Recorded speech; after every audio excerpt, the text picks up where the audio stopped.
So what's good, TMG fam? It's your boy L and I'm back with another reaction. How y'all feel? Welcome back to the channel. Salute. So listen, these violent tornadoes that recently ripped through still got rescuers out here recovering bodies, bro. So if you know anybody in any of these areas, check on your people. Check on your peoples, man. Please do. All right, let's get to it. Wow. Oh, I'm glad we didn't get it. This is the aftermath of violent tornadoes in Mississippi after severe storms ripped through the central and southern US. The weekend storms have claimed at least 33 lives, including 6 in Mississippi as tornadoes swept across the state. More than 14,000 people were left without power Saturday night. Are you okay? You need help? Okay.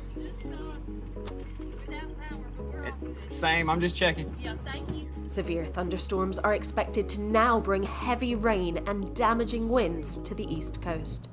See, that's the thing. It don't give you a break. It's like soon as it hit through, causes devastation and everything and just leaves a trail of destruction. Then something else follows right back up afterwards. And you're like, bro, I haven't recovered yet. What are you doing? I see this mobile home. That's my cousin's house directly behind there. You can see it through the mobile home.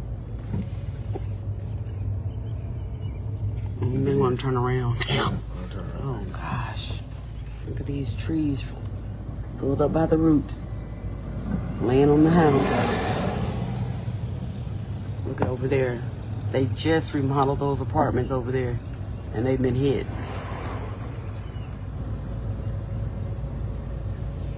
Look at that house. The roof totally tore off. Yeah, this is my cousin's house right here. The tree is leaning on the back of it. The roof is gone off of that house. Look at this. This is the lady I did work to, right here. Look, I did her the bathroom. Okay, you can turn around, I guess. Can you go on out? You can go on out this way? Yeah, I guess so. Look at this. Oh my God.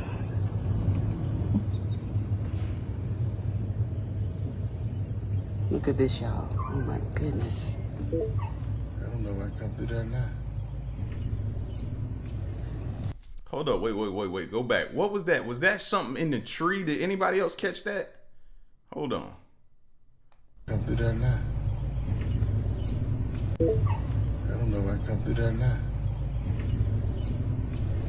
Look at this, y'all. Oh my goodness. I tried to pause it on whatever that was right there, but I can't really tell. Look at this, y'all. Oh my goodness. It looked like it's possibly part of a roof, maybe. I don't know, but it threw it up into the tree, whatever it was, bro. Where is this at? This is Cave City, Arkansas. Cave City, Arkansas. I've never heard of it before. But man, my heart goes out to them, bro. Man, when you see stuff just thrown into a tree, it just lets you know how powerful them winds can get, man. That's why when people be like, oh, I'm just gonna hunker down and ride it out. No. If you got the ability, leave. Get up out of there. I need you to get up out of there. Get up out of there. Don't stay there, man. If you have the ability to do so, you got the means, you got somewhere to go, you got the funds to go get a hotel in a different location, do it, man. Because this stuff is unpredictable. And at that point, you're gambling. You're gambling with your life. That's pretty much what you're doing. I don't know if I come through there now. Look at this. That house. You can see the part of the kitchen right there. This is the back of that church we passed by earlier. That house is totally destroyed. Right here, that was a house. That was a business. Cars and stuff. It's gone. I see this mobile home.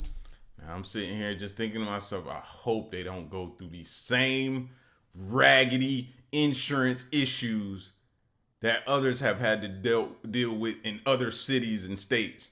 I hope not. Hope not. Like, I'm praying all of their claims get sent through with no problems. No matter how many times you see tornado damage, it is still shocking. That metal twisted from this cabin around that tree, this entire place wrecked. And anything that's still standing has these giant pines puncturing through them. It is not just the damage, but the heavy hearts of at least 40 families that have lost lives just this weekend alone, when more than 970 severe storm reports ripped across more than 24 states. This morning, the death toll climbing after a 3-day tornado outbreak tore across at least 9 states. At least 40 people killed from the system that brought wind-driven fires, dust storms, and dozens of twisters. That's a tornado. 12 people killed in tornadoes in Missouri alone. Oh, it's here. It's here. Stunning video from Rolla, Missouri, capturing the moment a father and son watched from their car as a tornado passed right by them. Oh, man. 3 people were killed in hard-hit Tylertown, Mississippi. An EF2 tornado, winds up to 111 miles per hour.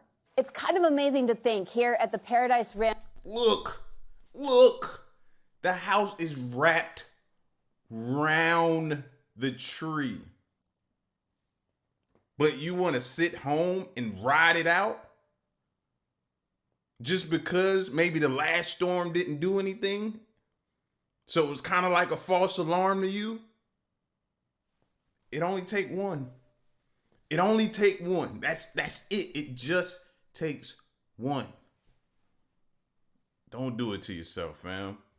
RV resort that no one was hurt. Many of the cabins were not occupied at the time. They are just a mangled mess in between what looks like a clear cutting of these pines by that tornado. The manager tells us they are so grateful it happened this weekend and not next, when they expect more than 250 campers here. In Alabama, an EF2 tornado with winds up to 120 miles per hour hurtling this empty school bus sent flying. And I used to watch the Magic School Bus when I was a little kid, and that's the only time I ever seen a school bus fly. That's it. Are you kidding me? School bus sent flying, bro. Imagine you was inside of that home when that thing hit. 120 miles per hour, hurtling this empty school bus into the old Winterboro gym. The roof and many of the walls gone. Near Mobile, at least 3 killed. Anita Owens' mother, one of them. You wouldn't think just a wind and tornadoes would do this much devastation. And in Arkansas, the National Guard deployed. This family's house gutted. There's a silence that happens before a strong storm hits you. And I said out loud, oh no, this is not good. The Drope family's home was destroyed as a tornado passed through Paragould, Arkansas. It was the second tornado to hit their neighborhood in less than a year. You just thank God no one was injured or killed. You're so thankful you're alive. The arrow in this image pointing to where they took shelter during the tornado. Miraculously, that spot, the only part of their home still standing. In that photo, it literally looks like God just had his hand right there over us, because that's the only part that has the roof left. In Oklahoma, powerful winds with the same system fueling wildfires that have destroyed nearly 400 homes. Oh my God. That's the other part. Not only do it come through and wreck shop, it can leave fires in its wake. You know what I mean? That's what had us nervous. Well, had me nervous, had me unable to sleep comfortably that night. Because I know all too well and seen it all too many times to where that thing hit that roof and it start. And then before you know it, it's rocking.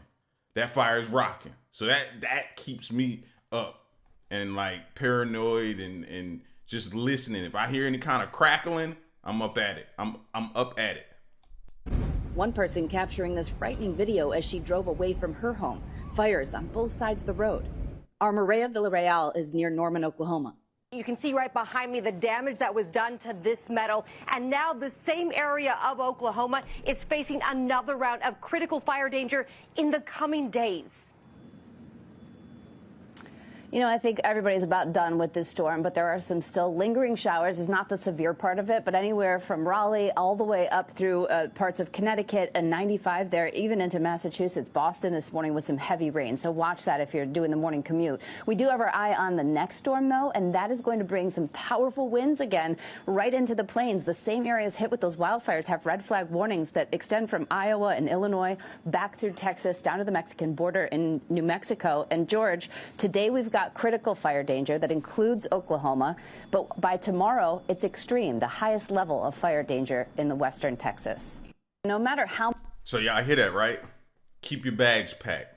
If you got a little jump bag, to go bag, whatever you want to call it, have that bag ready to go, man. So you can just grab it and go. You already got most of your needs, your essentials, and everything all the way in that bag, man. Just keep you one of those. I'm gonna try to do one today, or get the missus to do one, or have at least stuff put to the side so you can just grab and go. Like, we're seeing, they already telling us, prepare for more. Maybe not tornadoes, but strong winds right now. And if lightning comes with that, I already told you what you could possibly expect. So be ready.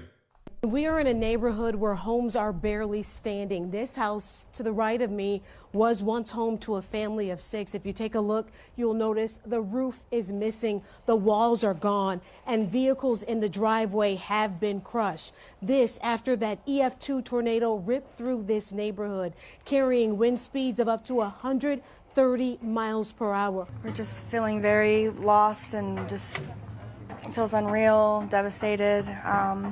Unfortunately, we didn't have renter's insurance and we pretty much lost everything. So we're just scared and don't really know what we're going to do at this point. We have very little to start over with, just very little that we could get out of the house.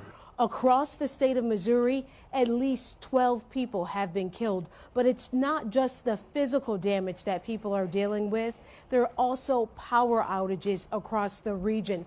Over here, there's another home missing its roof and some of its walls. Inside, people are trying to collect and gather whatever belongings they can. As cleanup continues, many are wondering how long it will take to rebuild. We are in a neighborhood where...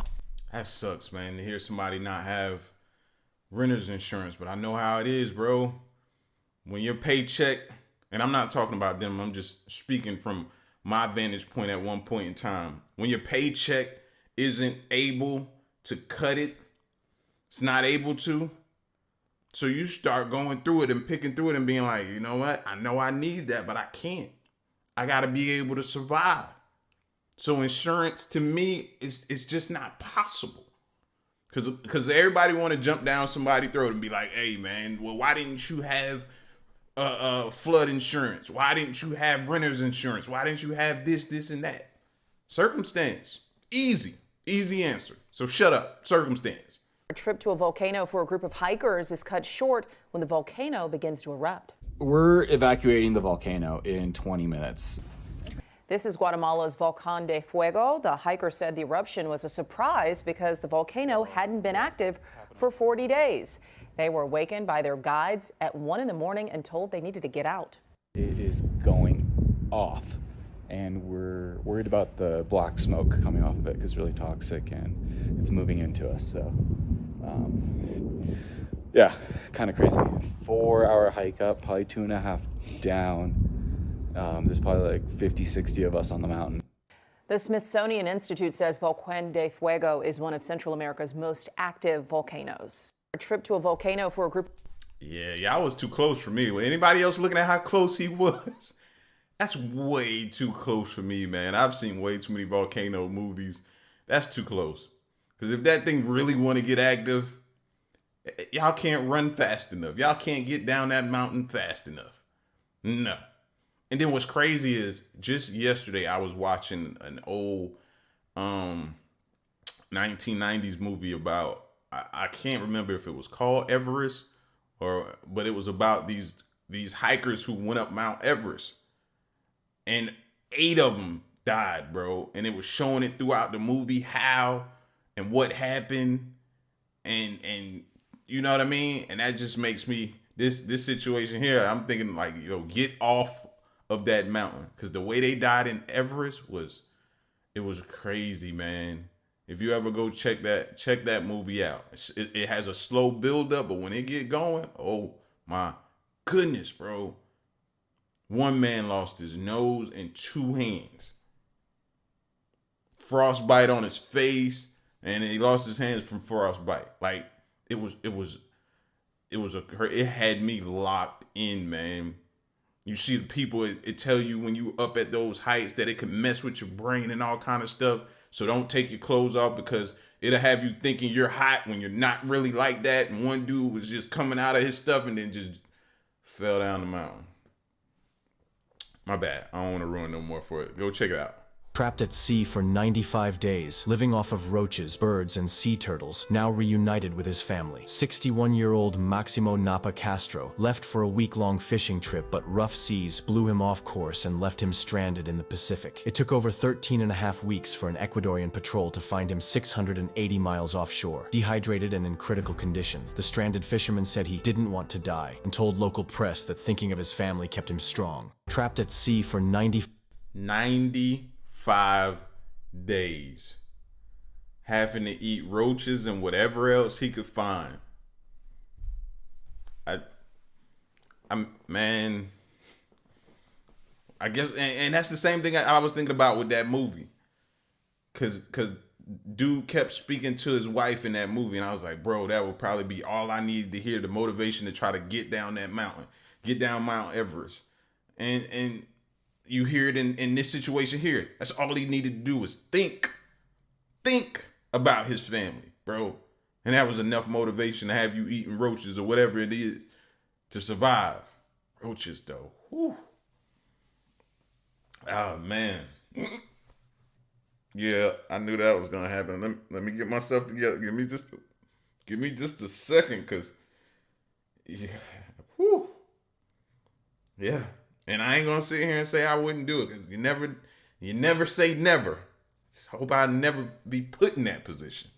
Whew. Ooh, just think about it.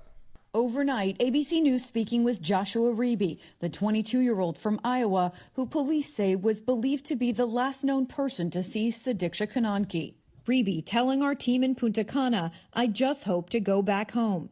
When we asked what happened to Kananki, he replied, "No comment," but added, "It's very sad." His lawyers say he's being held illegally in his hotel. He is not a suspect and is not facing any charges. But ABC News confirming authorities have confiscated his passport. Officials have said Reeby has cooperated from the beginning. His attorneys say Saturday he walked with prosecutors to the beach where Kananki is believed to have vanished. Police confirming these 2 images show her swim cover-up and sandals that were recovered on the beach. Police have said they believe Kananki drowned, but the painstaking search for answers presses on. Officials reviewing this new surveillance video captured the night before Kananki went missing on March 6th from inside the Rio Hotel nightclub, showing the 20-year-old and Reeby appearing to get sick. According to a transcript obtained by ABC News last week, Reeby told prosecutors he and Kananki met the night before she vanished, drinking with friends before staying at the beach, just the 2 of them, around 4 a.m. He allegedly said the 2 were kissing in the ocean when they were slammed by a large wave, and they both struggled in the rough surf. Sources familiar with the investigation say prosecutors are looking into possible contradictions in Reeby's story. He apparently told them, "I was holding her under my arm and swimming. It was hard.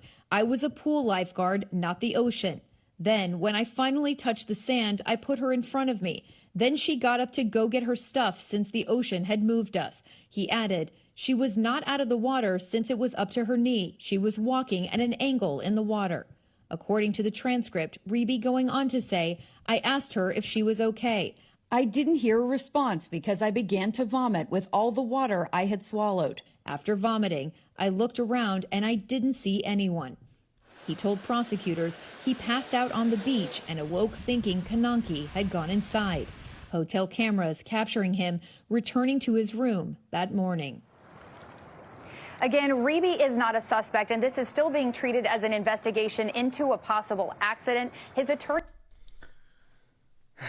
I ain't gonna say the story. Let's just say the story feels weird, right? Because everything that you just said happened, right, and transpired. Waves hit you, you swimming, you holding her, you swimming back, you got her. Y'all get there, y'all walking out. You make it to the shore, make it to the sand. You start throwing up, and then you pass out. You saw her before you passed out. She was getting her stuff. You woke up. You don't see her. First of all, you just saved her. She ain't gonna see about you? That's kind of odd to me. She ain't gonna make sure you get inside after you just made sure she survived? It's very odd to me. Number two, you come to and you don't see her. You don't immediately rush to make sure she good. See about her. Check. Before you go. Like it's a lot of questions. And the sad thing about this,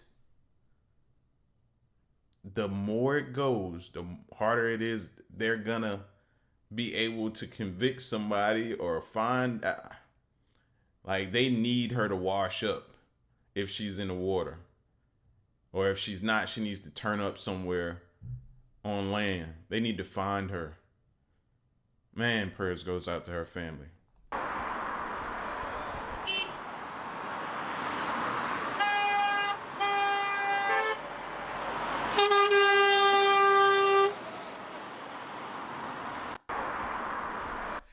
Yo, this has gotta suck for Elon, man. They are not letting up on dude, bro. They are not letting up. Like, if he wasn't a billionaire, I think this would have a lot more of an effect on him. I think because he's a billionaire, he keeps busy. This isn't gonna, I mean, it's affected his money, don't get me wrong, but he's still rich, you know?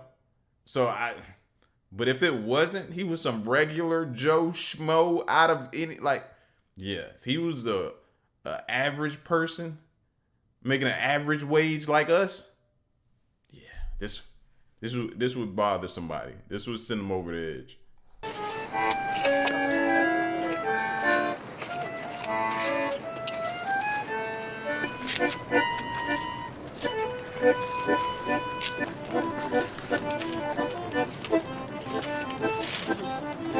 E io so che per lui il tango è molto importante nella sua vita, lo ama tantissimo e quindi ho pensato perché no raccogliere tutti i tangheri che sono qua a Roma e venire a ballare una preghiera in movimento per lui e farle arrivare la nostra energia a lui.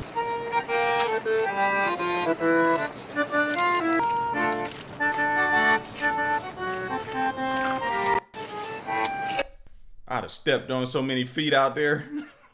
I didn't know the tango was considered like prayer in motion. That's pretty dope. I like that.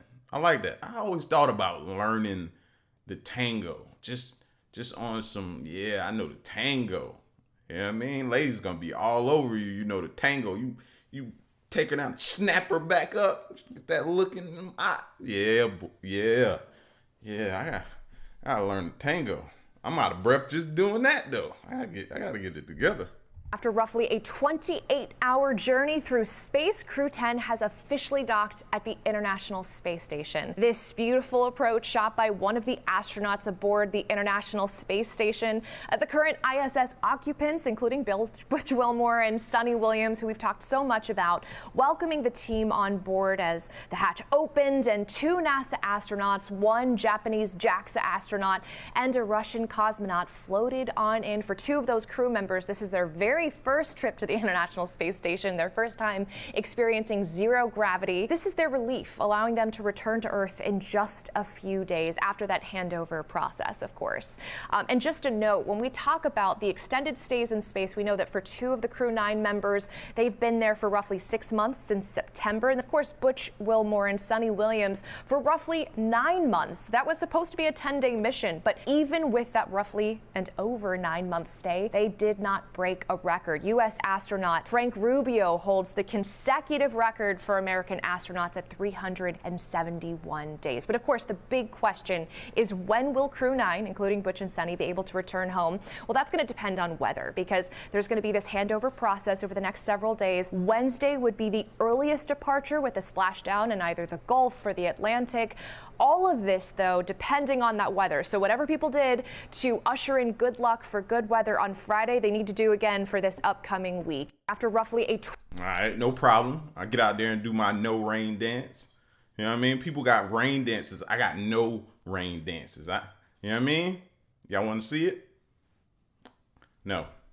All right, welcome back in here to Live Now from Fox. I am Andy Mack. Earlier this weekend, some 250 Venezuelans, alleged members of the MS-13 and Tren de Aragua gangs, were sent back to El Salvador after a U.S. federal judge ordered to temporarily halt the removals and turn back any planes carrying the deportees. I want to put up a post from Secretary of State Marco Rubio about this developing story, saying, "We have sent 2 dangerous top MS-13 leaders plus 21 of its most wanted back to face justice in El Salvador." Also, as promised by the President of the United States, we sent over 250 alien enemy members of Tren de Aragua, which El Salvador has agreed to hold in their very good jails at a fair price that will also save our taxpayer dollars.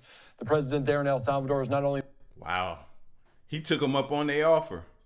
I remember them saying, hey, if you want to send some of them here to El Salvador, because that sparked me back into looking into El Salvador jails. I watched a video over the weekend because I was showing the missus. I was like, have you ever heard? Because I heard about this story.